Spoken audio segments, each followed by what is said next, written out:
what's up? I'm Derek Kirk of Effectatron, and I'm coming to you today with a bit of a long tutorial, and it is on the new rope dynamics. And the reason it's long is because there is a lot to cover. Rope dynamics is a new simulation that is available inside of C4D S26. It's not been previously available. Basically, you could do like hair constraints and stuff like that, but now there's a whole new system, and it's amazing, and there's a lot of things to cover, but also there's a lot of oddities and things that don't really seem that intuitive, and we're going to cover a lot of issues that I think you may be facing and how to troubleshoot a lot of things to make your rope dynamics work correctly. We're going to cover how to create control points for your ropes, how to have that work dynamically in between those points, and then how to have them interact with each other, create copies of them, and how to create a whole bunch of them as well and have them interact with other objects. So there is a lot to cover, but by the end of this tutorial, you should have a good understanding of how to create your own rope dynamic settings and scenes and how to troubleshoot and get your scene to work properly and have your simulation run accurately by the end of this. So there's a lot to cover, but it's really fun and really satisfying when you get it to work properly. So let's go ahead and get into it. Firstly, I want to say thank you guys so much for the support. You guys have been super supportive over the last month or so since I've been pumping out a lot more content. I've got a lot more subscribers. And to each of you and everybody that got my Gumroad downloads and free materials, check the links below to see those. But thank you guys again for all the support. It really means a lot, and it means a lot for the growth of this channel and me. This is all I do. So it really helps support me and my life, my family. So thank you again. Just really appreciate it, you guys. Be sure to subscribe and ring that bell if you like what you see. Okay, so let's go ahead and get into it. Okay, so first thing we're gonna want to do in our new scene is create a spline, and there's several ways to do this. We can create a helix and straighten it out. We can do a segment from the node scene creator, or what we can do is just draw a spline real quick. And there's also another way using tracers, which I'll show you in a minute. But for the spline tool, we're going to click the spline pin right here. We're going to middle mouse click to go to our top view, and we're going to turn on snapping. And we want to make sure that we have grid points and lines on in this snapping setting. That way we can just snap to this grid, and we can just say from point 1 to point 2. And now we've created a spline. So click once and click twice, and that's going to give us a perfectly straight line. We go into our model view here and pull this up. You see we've just created this line here. So we have this line that you can see here. I've gotten rid of the cyc wall so it's easier to see this line. And what we want to do is we want to use this line to create the dynamics. There are a lot of factors that come into play when working with rope dynamics, and the main thing with our spline is we're going to want to make sure we have enough intermediate points and or enough actual points in there, or a balance between the two.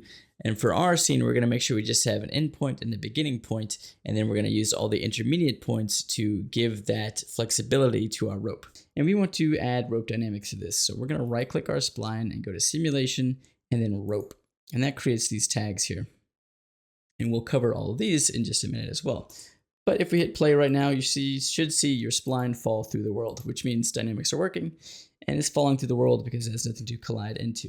So we don't really want to worry about that right now, but if we wanted to, we could right click our plane, go to simulation, and go to collider, which is a little hanger icon there, and you're going to see it's just going to hit the ground. And you may notice that what happens is it just hits the ground and acts like a stick. So a couple things we need to do here. Firstly, let's rotate our spline here a little bit just so we can see. We'll take our spline, rotate it 9 degrees, and lift it up a bit above the ground, and we'll hit play. And you see it's just bunk. It's not acting like a rope at all. And that's because we don't have a ton of points here. But the reason we don't have a ton of points, we just have our end cap and our starting cap, is honestly because it works better this way. If you need to create a custom shape or something, you want to create these points along this path in a uniform manner, because the more uniform it is, the better.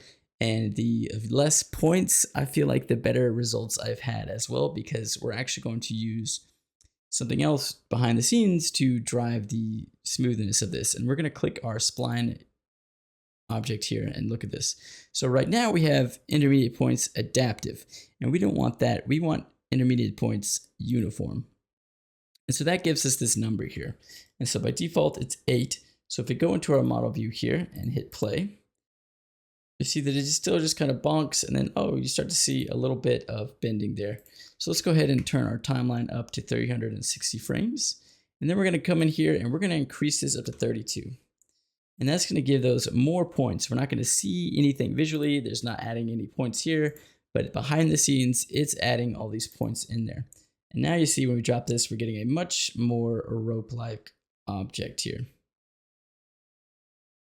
And this is what I'm saying, depending on the length of your spline, you may need more points. If our spline was a lot shorter, this would be much smoother. And we can take a look at that. So the number of points is going to be dependent on your spline length. So I can't tell you, type this in and it'll be fine.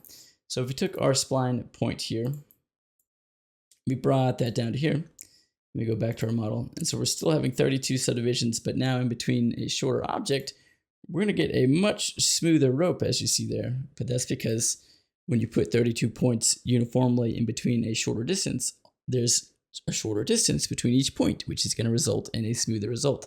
So let's leave our object at about this length here.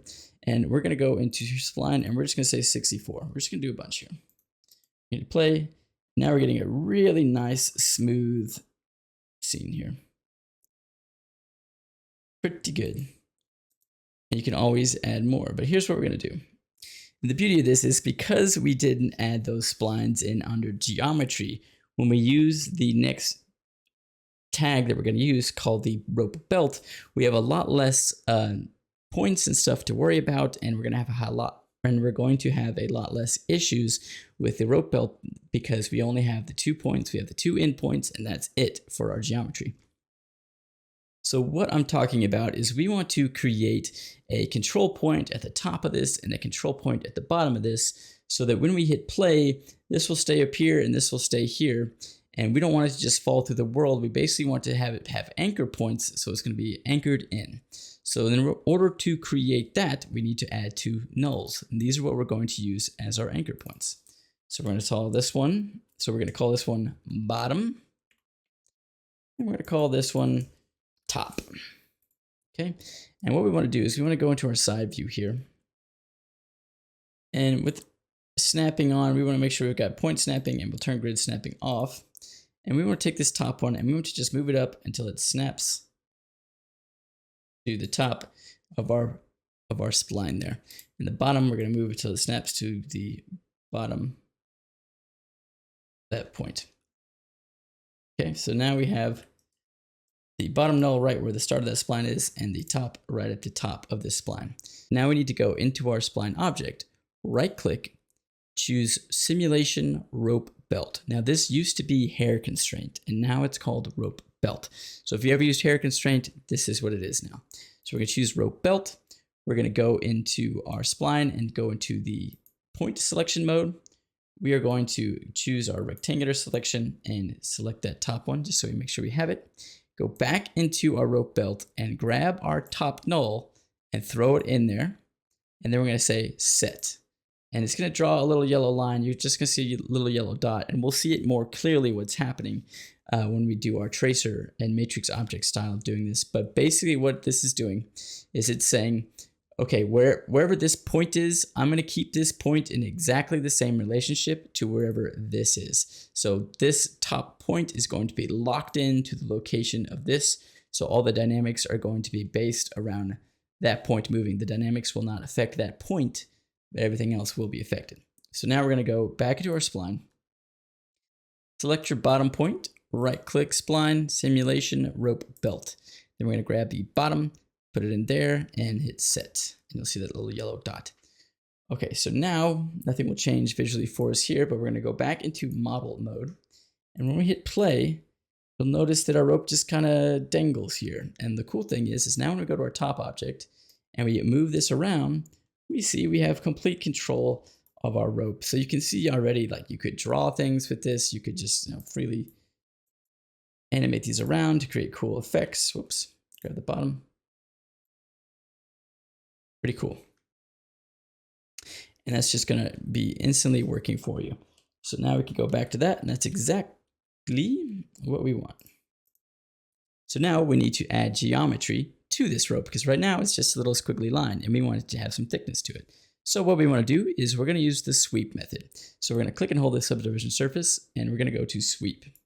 Then we're going to click and hold this square and choose circle. You could use Ingon if you wanted, but circle is what I'm going to use. Then we're going to choose 20 for the radius. And then we're going to slide that into the sweep, and we're going to grab our spline and slide that into the sweep underneath the circle.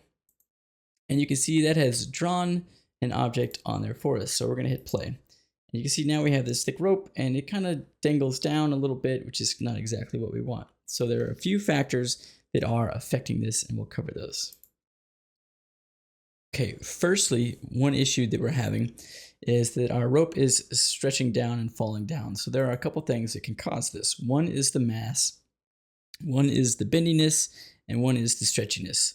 And another issue that doesn't seem like it would be related, but it is actually our number of uniforms here, our uniform segments. So if we hit play on this, you'll see we get a nice reaction, but let's go ahead and take this back down.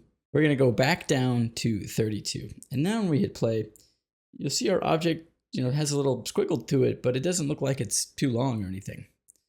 So this might actually be better for us to have less points here. And so it's just kind of a guessing game between those two things. Or we can go back to 64 and come back into our rope tag, take our bendiness all the way down to 0, our stretchiness all the way down to 0, and hit play. And we're still going to get a little bit of that extra stretch, which is bizarre because we have our stretchiness set to 0. So it shouldn't grow, but for some reason it does. And that's because it has too many of these intermediate points. So we bring this back down to 32, hit play, it doesn't fall over and stretch. So everything again is this weird balancing act between things that you wouldn't think would have any factor into this at all, but it does. So let's go back into our rope tag. We can go back to our bendiness, put that back up to 1. Our stretchiness, put that back up to the default of 1.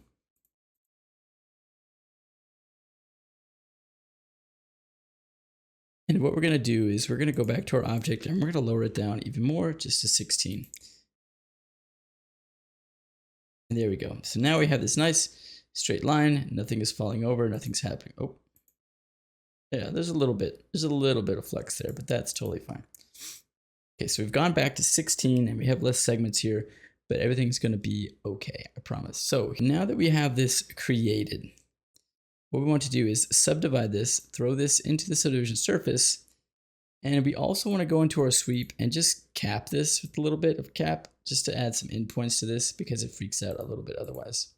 Just looks better with the cap on there. So everything is totally fine here. And we've got this created, we've got our top and our bottom. Everything is working appropriately. Everything's looking good, okay? Perfect. So what we need to do is create a new null, and we're gonna call this rope. And we're gonna take our subdivision surface and our top and bottom and plug them into our rope. So in order to twist ropes, you're gonna need multiple ropes. And you cannot use a cloner. Putting this instead of a cloner, they just don't work correctly. It doesn't know what to do. So let's rotate this. Right. Hit play. The dynamics don't work. Which is weird, right? So we'll take that cloner out. So the cloner is not an option. So we'll grab our rope here and we're going to move it to the anchor tool here. And we're just going to snap it up, turn snapping on. We're going to snap that anchor point to the bottom of our rope here just to make it easier for us. So now we can hold control and drag and hold shift to drag at even increments and move that over to 150. And we'll go ahead and make another copy of that over here.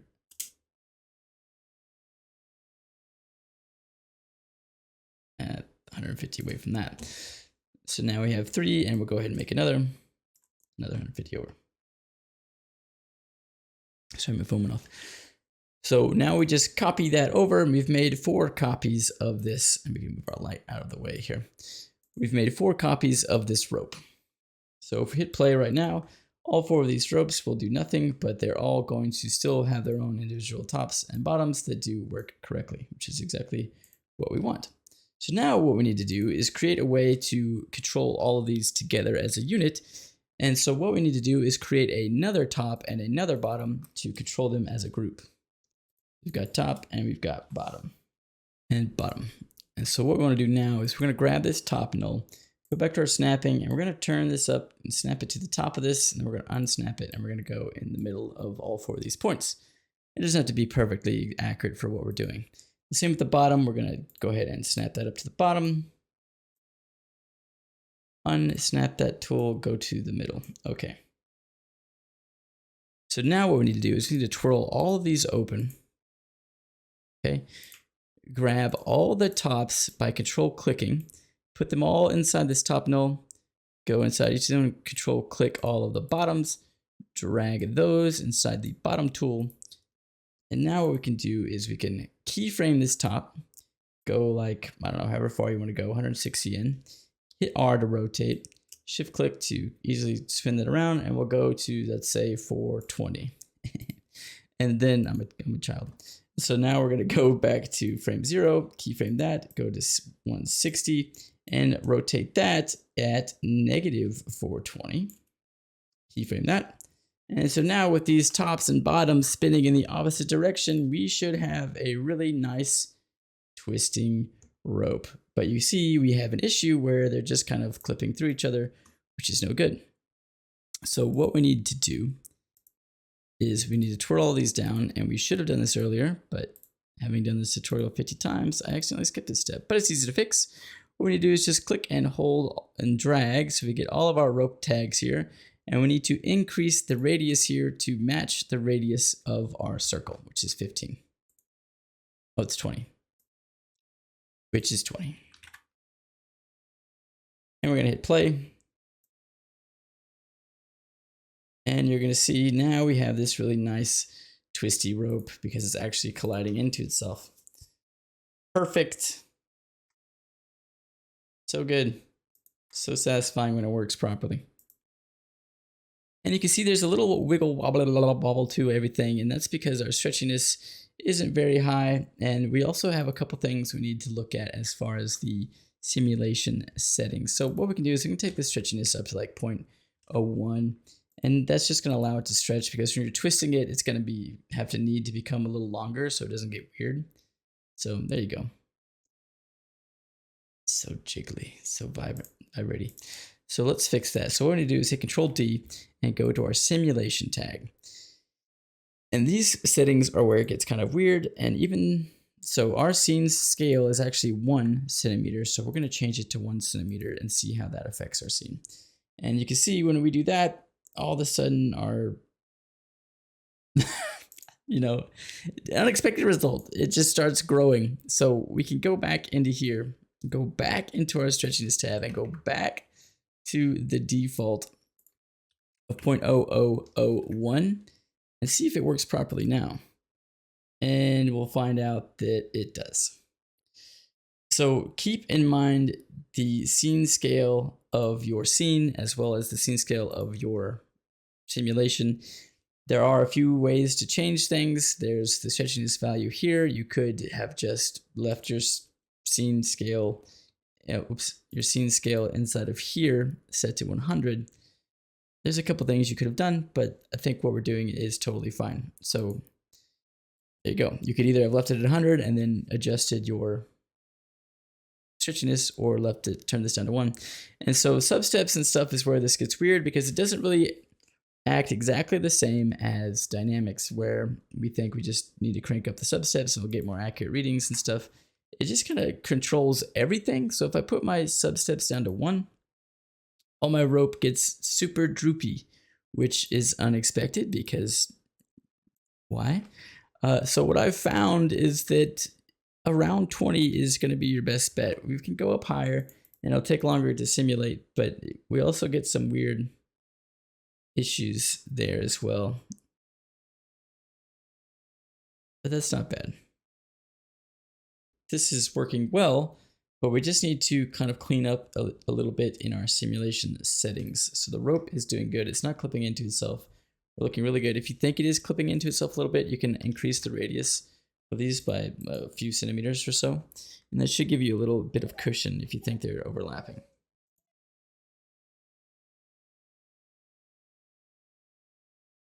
Okay.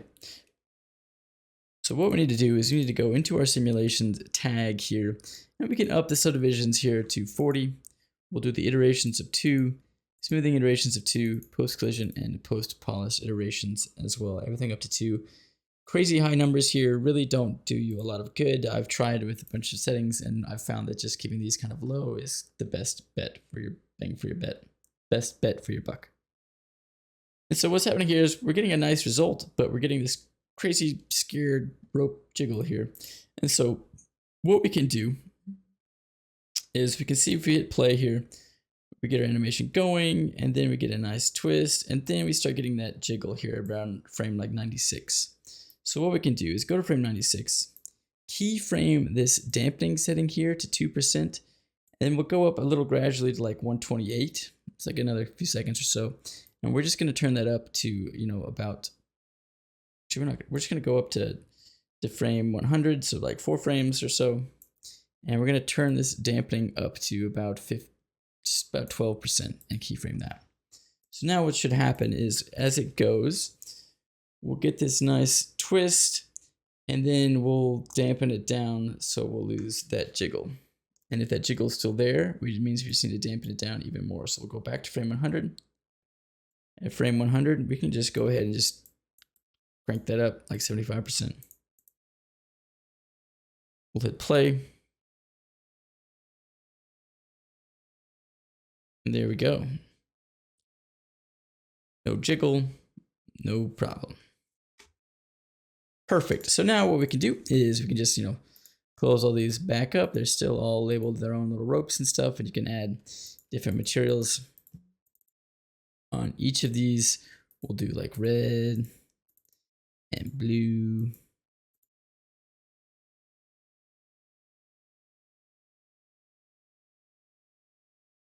And we'll put one on each of these.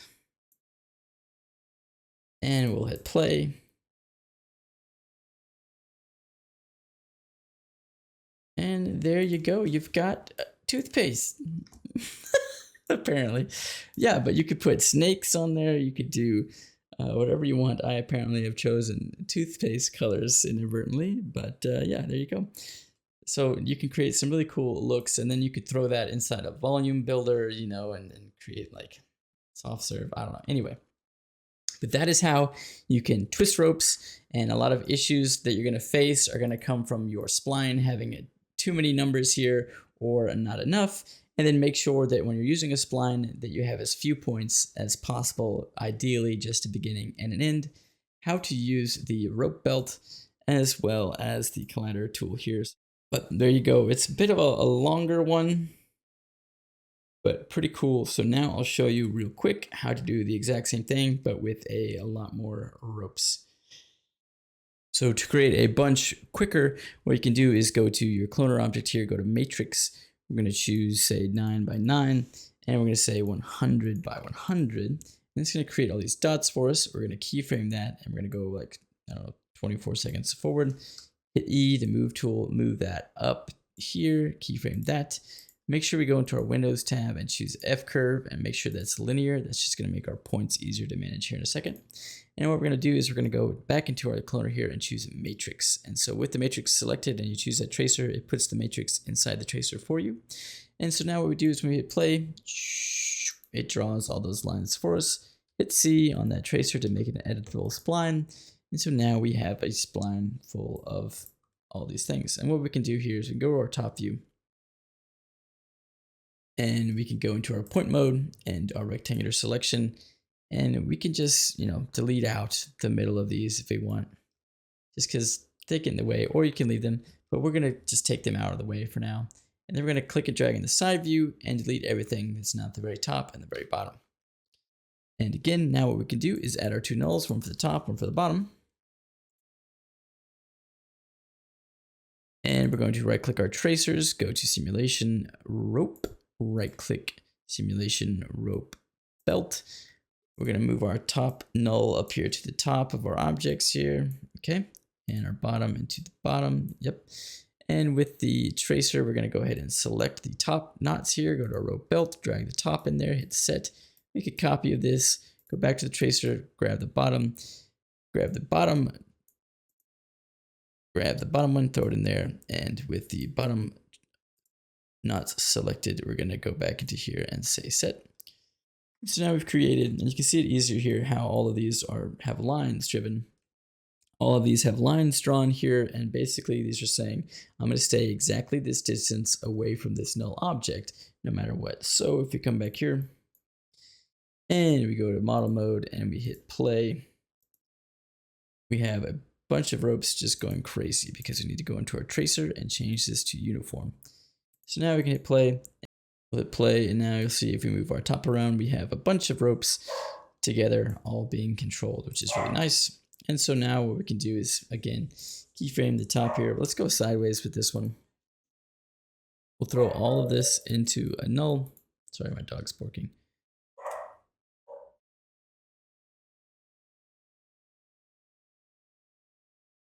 Spin this sideways, and now we have this nice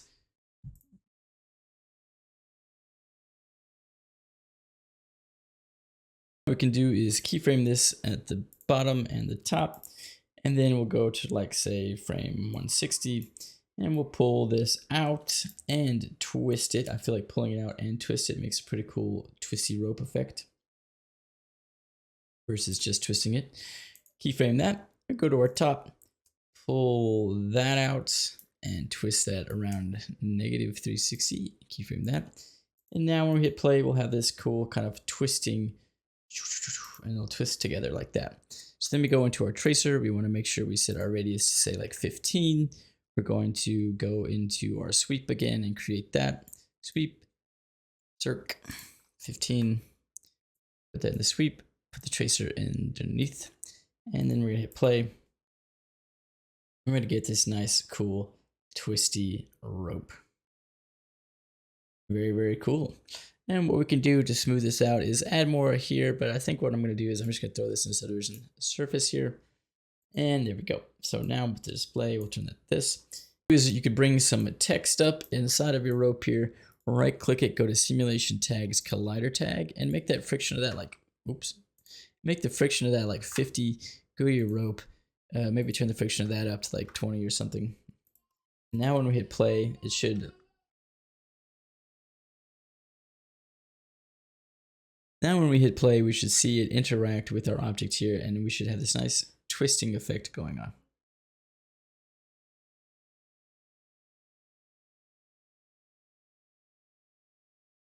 It's pretty cool little rope twisted around your word rope, so you can imagine the applications of this, put whatever you want in there, but you can just twist things around stuff, and it creates this really cool little grabbed on shrink wrapped style to your thing. So pretty cool.